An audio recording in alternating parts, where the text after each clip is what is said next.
기독교를 국가의 번영을 위한, 평화를 위한 종교라고 생각합니다. 그러나 우리 기독교를 자세히 들여다보면 이런 관점이 맞지 않음을 우리가 알 수가 있습니다. 사실 성경 말씀대로 평화의 왕이 오시고, 즉 예수님이 이 땅에 오시고, 또 천사가 평화를 예언을 했습니다. 그리고 2000년이 지났습니다. 그런데 왜 도대체 평화는 어디 갔단 말이냐? 왜 세상에 평화가 없을까? 사실 우리가 성경을 자세히 보면요, 천사가 이렇게 말했습니다. 지극히 높은 곳에서는 하나님께 영광이요, 땅에서는 하나님이 기뻐하시는 사람들 중에 평화로다. 이게 천사가 한 말인데, 이 천사가 이 평화를 예언하기보다는 평화를 선포한 것입니다. 우리는 그 예언한 것과 그 선포한 것의 차이를 우리가 잘 알아야 하는 것입니다. 땅에서는 하나님이 기뻐하시는 사람들 중에 평화로다. 그러니까 하나님을 즐거워하는 사람들에게 평화가 있는 것이지 세상에 평화가 있다라고 말씀하신 적이 없다라고 하는 것입니다. 예수 그리스도는 하나님이 사람과 함께 하신다는 그런 사실을 나타내시기 위해서 오셨습니다. 그래서 마태복음 1장 23절에 보니까 그의 이름은 임마누엘이라 하리라. 이를 번역한즉 하나님이 우리와 함께 계시다 함이라 그랬습니다. 그러니까 예수 그리스도는 하나님께서 사람의 몸을 입고 오셨습니다. 그래서 예수 그리스도는 하나님이실 뿐만 아니라 사람이다. 완전한 사람이시다. 그래서 예수 그리스도로 말미암아 누구든지 예수 그리스도께서 사람의 몸을 입으신 그러한 방식대로, 즉 임마누엘의 하나님이 우리와 인간과 함께 하시는 그런 패턴을 따라서 하나님의 자녀가 될 수 있는 겁니다. 이것이 바로 우리 기독교가 계시하는 그러한 내용입니다. 그러니까 예수 그리스도는 세상으로부터 오신 분이 아닙니다. 세상으로부터 태어나신 분이 아니라 외부로부터 인간의 역사 안으로 들어오셨다고 했어요. 외부로부터, 즉 위로부터 인간의 육체 안으로 들어오신 것입니다. 즉 마리아에게 들어오셔서 육신을 입으신, 그래서 그것을 성육신이라 그렇게 말하고 있는 것입니다. 이와 같이 임마누엘의 그 패턴을 따라서, 본을 따라서 예수 그리스도가, 즉 하나님이 우리 안에 들어오시는 것, 그것이 바로 거듭남입니다. 그것을 가리켜서 새로운 출생이라 그렇게 말하고 있습니다. 자, 우리는 예수님이 참 친절하시고 자상하시고 성품이 온유하시고 하신 그런 분으로 온 세계에 사랑과 평화를 주시기 위해서 오셨다, 그렇게 생각합니다. 그런데 예수님 말씀을 잘 들어보세요. 예수님은 세상에 평화를 주러 온 것이 아니라 검을 주러 왔다, 그렇게 말씀하십니다. 마태복음 10장 34절에 보니까 내가 세상에 화평을 주러 온 줄로 생각하지 마라. 화평이 아니요 검을 주러 왔노라.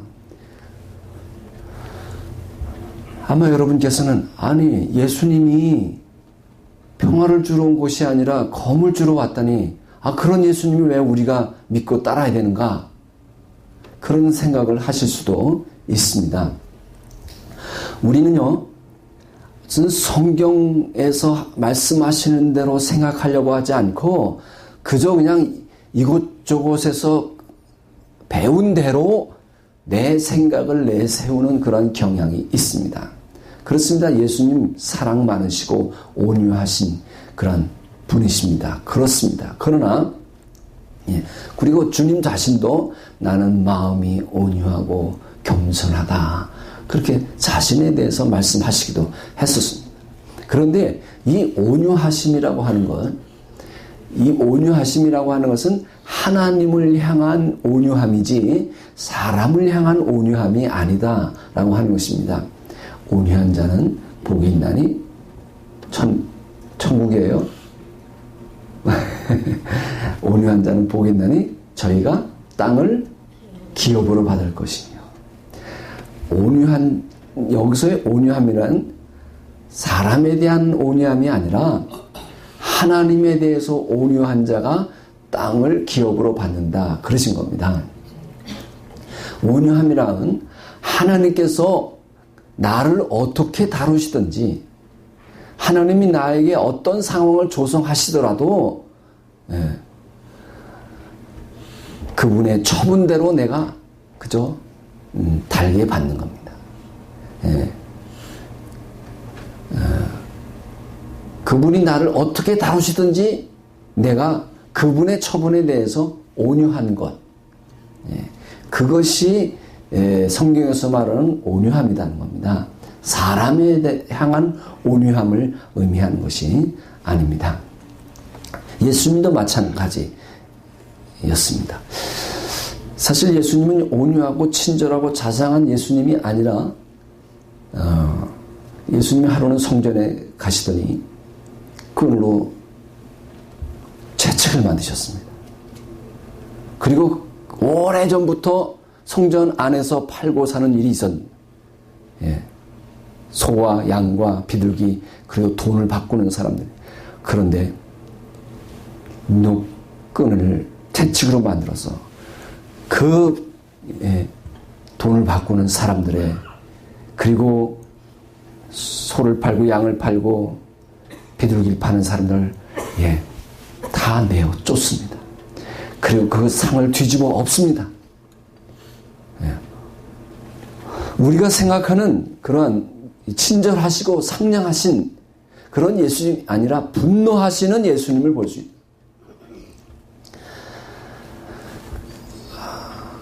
우리 성령님께서 진리를 깨닫게 하시면 우리의 마음에 있던 평화가 사라지고 대신 죄책감이라고 하는 검이 우리의 마음을 찌르는 겁니다. 그래서 주님이 오시면 평화로운 게 아니라 오히려 죄책감이라고 하는 칼이 내 가슴을 찌르는다. 그리고 예수 그리스도가 오시면 어떤 화평이 아니라 분노를 일으키는 때가 많습니다. 이런 말을 많이 들으며 자랐습니다. 집안에 종교가 들이면 안 돼. 그래가지고 집안에 그냥 분란이 일어나고 그래서 예수 믿는 사람 핍박하고 못 믿게 하고 그런 일을 많이. 예수님 들어오시면 어떻게든지 화평해야죠. 평화가 있어야지요. 그런데 그렇지 않다는 겁니다. 예수 믿으면 평화로울 거라고 생각하지 마라. 내 마음이 화평할 거라고 생각하지 마라. 때로는 성령으로 깨닫게 하실 때에 그 죄책감의 검이 나를 찔러. 그리고 오히려 예수를 믿는 것 때문에 가정에 그리고 친구들 간에 분노가 일어날 수가 있다라고 하는 것입니다. 많은 사람들이 하나님 없이도 행복하게 살 수 있다고 착각합니다. 내가 이렇게 행복하게 그리고 양심적으로 사는데 왜 하나님이 필요한가? 그런데 예수 그리스도는 이러한 사람들에게 이러한 거짓 행복으로 행복하다고 착각하는 그리고 거짓 평화에 대해서 예수님은 칼을 들이대신 겁니다. 거짓 행복. 행복에 대해서는 언제든지 주님께서 검을 들이대면서 위협하시는 것입니다. 그러기 위해서 주님이 세상에 오셨다라고 하는 것입니다. 그러면 진정한 참된 평화는 어디서 오느냐? 하나님과 바른 인격적인 관계를 맺을 때만 진정한 평화가 오는 것이요, 진정한 행복이 거기에 있는 것입니다.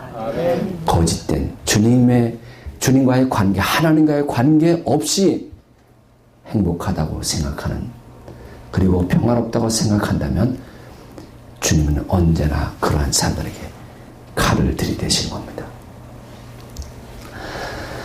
고린도후서 5장 17절에 보면 이렇게 말씀합니다. 그런즉 누구든지 그리스도 안에 있으면 새로운 피조물이라. 이전 것은 지나갔으니 보라 새 것이 되었도다. 우리가 구원을 받았다라고 하는 것은 멸망으로부터 구원받았을 뿐만 아니라 오늘 말씀은 우리가 새로운 피조물이 되었다라고 하는 뜻입니다. 우리가 구원을 받았다라고 하는 유일한 증거는 예수 그리스도로부터 우리가 죄의 사함을 받았다라고 하는 것입니다. 그것이 바로 구원받은 증거입니다. 그래서 먼저 그리스도인 된 저와 여러분은 어떤 역할을 해야 되냐? 사람들로 하여금 눈을 뜨게 만들고 어둠에서 빛으로 돌아서게 하는 것이 먼저 그리스도인 된 저와 여러분의 역할이라 할 수가 있습니다. 그래서 사람들이 눈을 뜨고 진리에 대해서 눈을 뜨고 그리고 어둠에서 빛으로 돌아서는 것, 이것은 구원이 아닙니다. 우리는 이것을 구원이라고 생각할 때가 많이 있습니다. 이것은 마음속의 변화입니다. 그래서 그것을 또 컨버전 또는 회심했다. 아, 저 사람 회심했다. 진리를 깨닫고 진리에 눈을 뜨게 되고 어둠에서 빛으로 옮겨진 그 상황, 그것은 구원이 아니다. 그것을 가리켜서 회심이라 그렇게 말합니다. 마음속에 변화가 일어난 겁니다. 빛의 자극을 받은 사람들은 항상 이렇게 반응할 수가 있습니다. 대부분의 그리스도인들이 이러한 과정 속에 있습니다. 사람들의 눈이 열린 겁니다. 그리고 어둠에서 빛으로 돌이킨 겁니다. 그런데 아직도 구원은 받지 못한 것입니다. 왜냐? 단지 마음으로 결심한 상태는 아직 거듭난 상태가 아니라고 하는 것입니다. 왜냐하면 성경에 보면 삭개오라고 하는 사람이 있습니다. 삭개오가 예수님을 딱 만나는 순간, 그리고 예수님을 자기 집에 초대하는 순간, 진리 대신 예수님을 만나자 어떤 반응을 보였냐면, 제가 재산의 절반을 가난한 사람 나눠주겠습니다. 혹시 내가 속인 것이 있으면 내가 4배나 갚겠습니다. 그러면 삭개오가 구원을 받은 것인가? 아니면 지금 빛 대신 예수님, 진리를 깨닫자 회심한 것인가? 어떤 그 빛에 대한 반응을 보인 것인가 하는 것입니다. 우리는 삭개오가 그렇게 결단한 것을 가리켜서 저 사람 구원받았구나 이렇게 생각하는데, 여러분, 사람이 거듭나는 것은 결단했기 때문에 구원받는 게 아니다 말이에요. 우리가 결단해서는 절대로 구원을 받을 수가 없습니다. 구원은 뭐냐? 전능하신 하나님으로부터 뭔가를 선물로 받았기 때문에 구원받은 겁니다. 우리가 그 사실을 잘 알아요. 그리스도인이라고 하는 의미가 뭔지. 내가 결단해서 내가 어둠에 살다가 빛으로 갔기 때문에 결단해서 구원받는 것이 아니라 하나님께로부터 뭔가를 받아야 구원받은 겁니다. 할렐루야? 우리가 그리스도인이라는 의미를 잘 알아야 하는 것입니다. 우리가 맹세를 하고 결심을 하지만 그것이 구원은 아니다. 구원이라고 하는 것은 우리가 어떤 곳, 어떤 찬양처럼 은혜의 자리, 은혜의 장소로 이끌려서 그곳에서 하나님의 은혜로 죄 사함을 받는 것. 이것이 구원이다. 내가 결심하고 맹세하고 결단하기 때문에 구원이 아니라 하나님께로부터 뭔가를 받아야 구원이다. 우리는 이 사실을 알아야 하는 것입니다. 그런데 이런 회심의 그냥 과정 속에만 있지 하나님으로부터 뭔가를 받으려고 하지 않는 그런 그리스도인들이 참 많이 있다라고 하는 것입니다.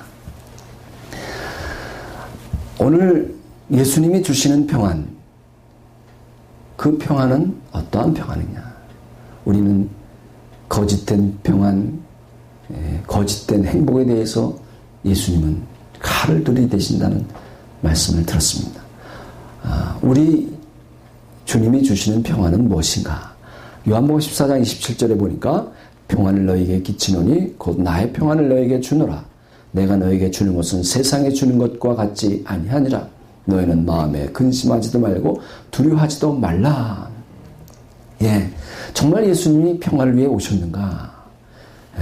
그렇습니다. 그러나 그 평안은 주님 자신의 평화다 말이에요. 어떤 다른 종류의 평화가 아니다 말이죠. 주님의 평안, 나의 평안을 너에게 주노라 그랬어요. 주님의 평안을 주러 오신 것입니다. 그런데 예수님의 평안은 어떤 외부 환경이나 외부 상황에서 오는 것이 아니다 말이에요. 주님의 평안은요, 어떠한 환경, 어떠한 상황 속에서도 누릴 수 있는 평안을 말합니다. 그래서 이 평안은 예수님과 인격적 관계를 근거로 한 평안이에요. 예수 그리스도와 인격적인 관계가 없으면 그 누구도 이 평안을 맛볼 수도 없고 누릴 수도 없단 말이에요.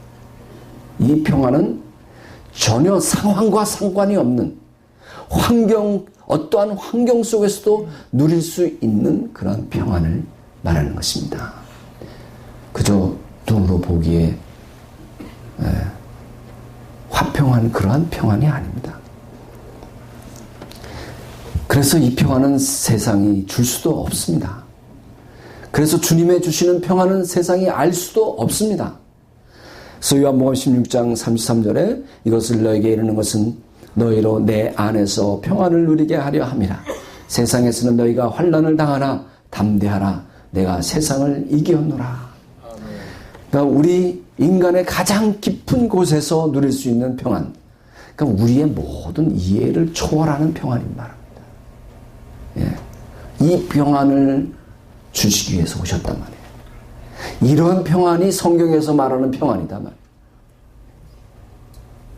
지금까지 우리는 평안을 잘못 오해하고 있지는 않았는지. 그런 의미에서 예수님은 평강의 왕이라, The Prince of Peace, 그렇게 말하는 겁니다. 평강의 왕이라. 사람은 오직 예수 그리스도 안에서만 이런 평강을 누릴 수가 있는 것입니다. 이런 예수 그리스도 안에서만 이러한 평화가 땅에 임하게 되는 것입니다. 예수 그리스도와 어떤 인격적인 관계없이 발생하는 평화라면 그것은 다 거짓 평화단 말이에요. 그러므로 우리는 하나님께 감사해야 하는 것입니다. 아멘. 사랑하는 아들 예수 그리스도를 말미암아 하나님의 위대한 평강이 저와 여러분에게, 하늘 아래에 있는 모든 사람들에게, 그리고 각 나라에 임할 수 있게 된 것입니다. 다른 방법으로는, 예수 그리스도 외에는 다른 방법으로는 이런 평강이 임할 수가 없는 것입니다.